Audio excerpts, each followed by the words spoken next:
అందరికీ నమస్కారం।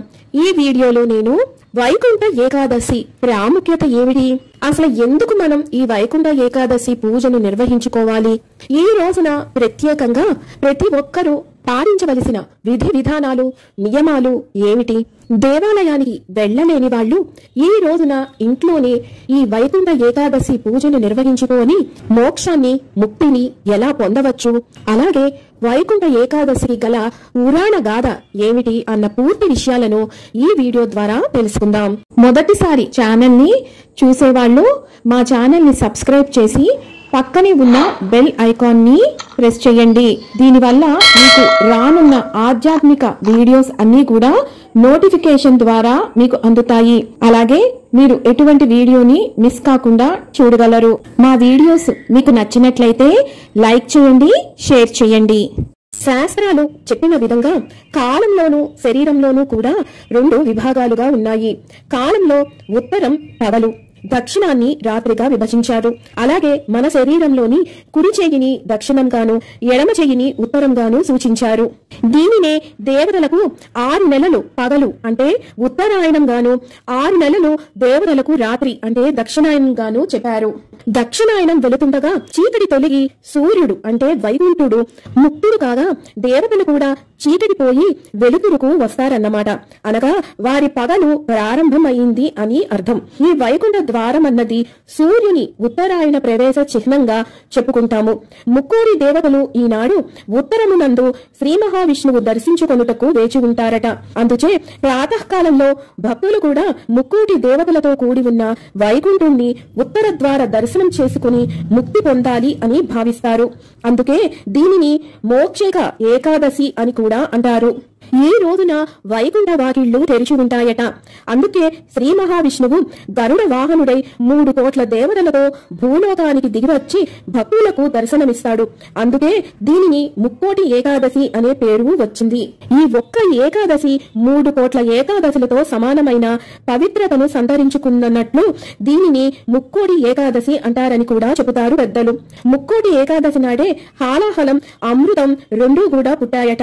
ఈ రోజునే శివుడు హాలాహలం మింగాడు। మహాభారత యుద్ధంలో భగవద్గీతను శ్రీకృష్ణుడు అర్జునుడికి ఈ రోజునే ఉపదేశించాడు అన్న ఒక విశ్వాస గాథ కూడా ఉన్నది। ఈ వైకుంఠ ఏకాదశి రోజున ఉపవాసం ఉంటే మిగతా 23 ఏకాదశులు ఉపవాసం ఉన్నట్టే అని విష్ణుపురాణం చెబుతోంది। వైకుంఠ ఏకాదశి రోజున మనం పాటించవలసిన నియమాలను గురించి ముందుగా తెలుసుకుందాం। ముందుగా మనం ఈ వ్రతాన్ని 3 రోజుల పాటు పాటించాల్సి ఉంటుంది। అది దశమి రోజు నుంచి మనకి మొదలవుతుంది। దశమి రోజున ఏకభుక్తం చెయ్యాలి। ఇక రెండవ రోజు అసలైన రోజు ఏకాదశి। ఈ రోజున పూర్ణ ఉపవాసం ఉండాలి। ఈ ఉపవాసం 24 గంటల పాటు ఉండాల్సి ఉంటుంది। నిష్ఠతో ఎవరైతే ఉండగలరో వారు ఈ రోజున ఏమీ ఆహారం తీసుకోకుండా ఉంటేనే చాలా మంచిది। మీ ఆరోగ్య రీత్యా మీరు ఉండలేకపోతే పండు పాలు తీసుకోవచ్చు। అది కూడా ఉదయం అంతా ఉపవాసం ఉండి సాయంత్రం నక్షత్ర దర్శనం చేసుకొని పూజ అనంతరమే మీరు వీటిని స్వీకరించాల్సి ఉంటుంది। ఒకవేళ ఆరోగ్య రీత్యా ఔషధ సేవనం చేయాల్సిన వాళ్ళు, గర్భిణీ స్త్రీలు 6 నెలల లోపల ఉన్నవాళ్లు, అలాగే వృద్ధులు, చిన్న పిల్లలు ఇలాంటి వారు ఏకాదశి వ్రతాన్ని ఆచరించాలి అనుకుంటే కనుక వీరు మాత్రం మీరు అల్పాహారంగా కొంచెం ఏదైనా స్వీకరించవచ్చు। ఉడికించిన బంగాళాదుంప, చిలకడ దుంప, వేగించిన పల్లీలు, అలాగే సగ్గుబియ్యంతో చేసిన కిచిడి, పాలు, పండ్లు ఏవైనా సరే ఇలాంటివి స్వీకరించవచ్చును। ఏమి తీసుకున్నా సరే మీరు వాటి మీద ఒక తులసి దళం ఉంచి దాన్ని గోవింద నామాలు చెప్పుకుంటూ ముందుగా స్వామివారికి నివేదించి ఆ తరువాతే వాటిని ప్రసాదంగా స్వీకరించాలి। అప్పుడే మీ ఉపవాసానికి పూర్ణ ఫలితం దక్కుతుంది। ఈ రోజున ఎట్టి పరిస్థితుల్లో ఇంగువ గాని, మసాలా దినుసులు గాని, అలాగే ఉల్లిపాయి, వెల్లుల్లిపాయి, మాంసాహారం, మద్యం ఇలాంటివి ఏవి కూడా స్వీకరించకూడదు। వాటికి ఎంత దూరంగా ఉంటే అంత మంచిది। ఈ రోజున రాళ్ల ఉప్పు అంటే సముద్రపు ఉప్పు ఎట్టి పరిస్థితుల్లో వాడకూడదు। దానికి బదులుగా మీరు సైంధవ లవణం మాత్రమే వాడాల్సి ఉంటుంది। అలాగే కిచిడి కనుక మీరు సగ్గుబియ్యంతో చేసుకుంటే దానిని కేవలం నేతితోనే వేగించి మీరు కిచిడి చేసుకోవాలి తప్ప నూనె పదార్థాలతోటి ఎట్టి పరిస్థితుల్లో చేయకూడదు। ఈ రకంగా ఉపవాసం ఉండి మీరు రాత్రి అంతా కూడా ఏకాదశి రోజున జాగరణ చెయ్యాలి. ఆ మరునాడు వచ్చే ద్వాదశి రోజు గడియలు వెళ్లిపోక మునిపే మీరు ఉదయాన్నే మరలా స్నానాన్ని ఆచరించి పునఃపూజ చేసుకొని మీరు ముందుగా స్వామివారికి నివేదించిన ప్రసాదాన్ని స్వీకరించి ఉపవాస దీక్షను విరమించాల్సి ఉంటుంది. అది ముఖ్యమైన విషయం. వివాహితులు ఈ 3 రోజులు కూడా బ్రహ్మచర్యాన్ని పాటించాలి.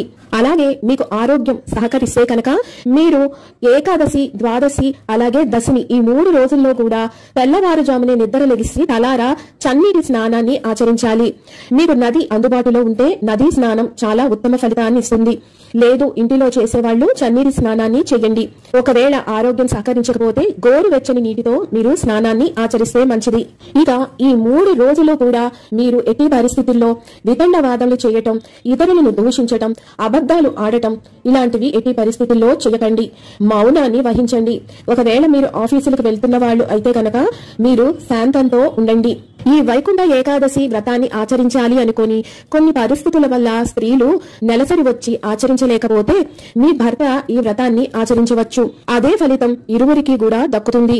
ఒకవేళ మీ భర్తకి బదులు మీ పిల్లలు, అత్తమామలు కూడా ఈ వ్రతాన్ని ఆచరించవచ్చు. కుటుంబం మొత్తానికి ఈ పుణ్యఫలం అందుతుంది. నెలసరిలో ఉన్న ఆడవాళ్లు కేవలం మౌనంగా ఉండి స్వామివారి కథలను వినవచ్చును. అంతేగాని మంత్రాలు మాత్రం ఎట్టి పరిస్థితిలో చదవకండి. ఇక వైకుంఠ ఏకాదశి రోజున మనం పూజా విధానం ఏ రకంగా నిర్వహించుకోవాలి అన్న విషయాన్ని తెలుసుకుందాం. ముందుగా పూజ చేసేవారు తెల్లవారుజామునే సూర్యోదయానికి ముందే నిద్ర లెగవాలి. తలారా స్నానాన్ని ఆచరించాలి. శుభ్రమైన వస్త్రాలను ధరించి పూజా మందిరంను శుభ్రపరిచి గడపకు పసుపు, కుంకాలు, తోరణాలు, ముగ్గులతో అలంకరించుకోవాలి. ఆ తరువాత మీ పూజా మందిరంలో కానీ లేదు అంటే కనుక వేరుగా ఒక పూజా పీటను గాని సిద్ధం చేసుకొని మీరు లక్ష్మీనారాయణుల ఫోటో గాని లేదా వెంకటేశ్వర స్వామి లేదా రంగనాథ స్వామి ఎవరిదైనా సరే మీరు ఈ రోజున పెట్టుకొని పూజించవచ్చును. అలాగే మీరు ఈ రోజున సత్యనారాయణ స్వామి వ్రతాన్ని ఆచరించుకోవాలి అనుకుంటే కనుక దానిని కూడా చేసుకుంటే మీకు 1,000,000 రెట్ల ఫలితం దక్కుతుంది. ఈ రోజున స్వామివారిని ప్రత్యేకంగా తామర పువ్వులతోటి, తులసి దళాలతోటి, పారిజాత పుష్పాలతోటి స్వామివారిని అర్చిస్తే చాలా మంచిది. స్వామివారికి ఎంతో ఇష్టమైన జాజి పువ్వులను మీరు మాలగా కట్టి ఈ రోజున స్వామికి అలంకరింపచేస్తే సర్వ పాపాలు తొలగిపోతాయని పురాణాలు చెబుతున్నాయి. అలాగే ఈ రోజున పాయసం, క్షీరాన్నం ఇలాంటివి స్వామివారికి ప్రత్యేకంగా నివేదన చెయ్యాలి. ఆకుపచ్చ పళ్లను నైవేద్యంగా సమర్పించాలి. అలాగే ఈ రోజున ఎర్రని మట్టి ప్రమిదల్లో గాని లేదు అంటే పిండి ప్రమిదల్లో గాని తామర ఒత్తుల్ని వేసి మీరు దీపారాధన చేసే మంచి ఫలితం ఉంటుంది. ముందుగా దీపారాధన చేయాలి. ఆ తరువాత ఆ దీపానికి పసుపు, కుంకుమ, అక్షంతలు వేసి పువ్వులతో అర్చించి నమస్కరించుకోవాలి. తరువాత కేశవనామాలు చెప్పుకుంటూ ఆచమనం చేయండి. ఆ తరువాత మీ గోత్రనామాలు చెప్పుకుంటూ మీరు స్వామికి సంకల్పం చెప్పండి. మీ కోరికను స్వామికి ఈ సంకల్పం ద్వారా విన్నవించుకోండి. ఆ తరువాత విఘ్నేశ్వరునికి ప్రార్థన చేసుకోండి. విఘ్నేశ్వరుడికి మీరు పసుపుతో చేసిన గణపతిని పెట్టుకోవచ్చు. లేదు అంటే విగ్రహాన్నైనా పెట్టుకొని మీరు ఈ రోజున పూజలు చేసుకోవచ్చు. అలాగే ఆయనకి షోడశోపచార పూజను ముందుగా నిర్వహించండి. ఆ తరువాత మీరు లక్ష్మీనారాయణులకు లేదు అంటే వెంకటేశ్వర స్వామికి మీరు షోడశోపచార పూజను నిర్వహించాల్సి ఉంటుంది. ఈ రోజున విష్ణు సహస్రనామం అలాగే గీతా పారాయణం చేస్తే చాలా మంచిది. అలాగే విష్ణు అష్టోత్తరం, వెంకటేశ్వర స్వామి అష్టోత్తరం లేదా రంగనాథ అష్టోత్తరం వీటిల్లో ఏదైనా మీరు చదువుకోవచ్చు. అలాగే గోవింద నామాలను పఠించవచ్చు. ఇవేమి మీకు రావు అనుకునే వాళ్ళు కేవలం ఒక్క నామం, అదే ఓం నమో నారాయణాయ అన్న నామాన్ని మీరు ఎన్నిసార్లు ఉచ్చరిస్తారో అంత మంచిది. ఇది కూడా చేయలేని వాళ్ళు కేవలం గోవిందా అని మనస్ఫూర్తిగా పిలవండి.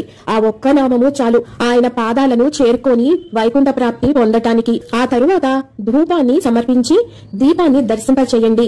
ఆ తరువాత స్వామివారికి మీరు వండిన క్షీరాన్నం, పాయసం ఏవింటే అవి ఆయనకు నివేదన చెయ్యండి. ఇక్కడ ఒక ముఖ్య గమనిక, ప్రసాదాలు నివేదన చేసినది కేవలం మీరు పండు, పాలు మాత్రమే స్వీకరించాలి. మరుసటి రోజున ద్వాదశి రోజున మాత్రమే మీరు చేసిన ప్రసాదాలను మీరు తినవచ్చు. ఒకవేళ మీరు స్వామివారికి నివేదించిన అన్నము, కూర ఇలాంటి క్షీరాన్నాలు ఏమైనా ఉంటే కనుక ఎవరైనా ఆకలితో ఉన్న పేదవారికి మీరు పంచిపెట్టవచ్చు. అంతేగాని మీరు మాత్రం ఎట్టి పరిస్థితుల్లో అన్నంతో చేసినవి లేదా ధాన్యాలతో చేసిన ప్రసాదాలను ఈ రోజున స్వీకరించకూడదు. అందుకే మీరు ప్రసాదంగా స్వీకరించేవి 10 మంది పేదవాళ్లకు పంచిపెట్టే విధంగానే మీరు ఆ రోజున ప్రసాదాన్ని చేసి స్వామికి నివేదించుకోండి.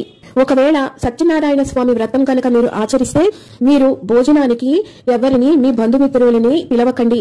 ఎందుకంటే భోజనం పెట్టిన మీకు స్వీకరించిన వాళ్ళకి కూడా పూజాఫలం దక్కదు, అంతా శూన్యమవుతుంది. ఎందుకంటే ఈ రోజున భోజనాన్ని స్వీకరించకూడదు కాబట్టి. అందుకే మీరు ద్వాదశి రోజున మీరు భోజనాన్ని పెట్టుకొని 10 మందికి మీరు పిలుచుకొని పెట్టవచ్చు. ఇక నైవేద్యం సమర్పించిన తరువాత తాంబూలాన్ని స్వామివారికి అందించి స్వామివారికి మంగళహారతిని ఇవ్వండి. ఈ రోజున మీరు ఇచ్చే మంగళహారతిలో ముద్ద కర్పూరం గాని లేదా పచ్చ కర్పూరం గాని మీరు వెలిగించి స్వామివారికి నీరాజనాన్ని సమర్పిస్తే చాలా మంచిది. ఇక ఆ తరువాత వివిధ ఉపచారాలను చేసి మంత్రపుష్పం సమర్పించండి. మీరు ఇదే విధంగా ఈ ఏకాదశి రోజున సాయంత్రం మళ్లీ పునఃపూజ చేసుకోవాలి. అలాగే జాగరణ చేసి మరల ద్వాదశి రోజున ఉదయాన్నే మీరు పునఃపూజ చేసుకుని ఉపవాస దీక్షను విరమించాల్సి ఉంటుంది. ద్వాదశి రోజున మీరు ఎవరికైనా ఒక బ్రాహ్మణునికి స్వయం పాకం గాని భోజనాన్ని గాని సమకూరిస్తే చాలా మంచిది. పేదవారికి అన్నదానం అన్న సంతర్పణ చేయవచ్చును. అవసరంలో ఉన్నవారికి వస్త్రదానాన్ని కూడా చేయవచ్చు. ఈ రోజున గోవుకి ఏదైనా ఆహారం కింద మీరు గ్రాసాన్ని తినిపిస్తే చాలా మంచిది.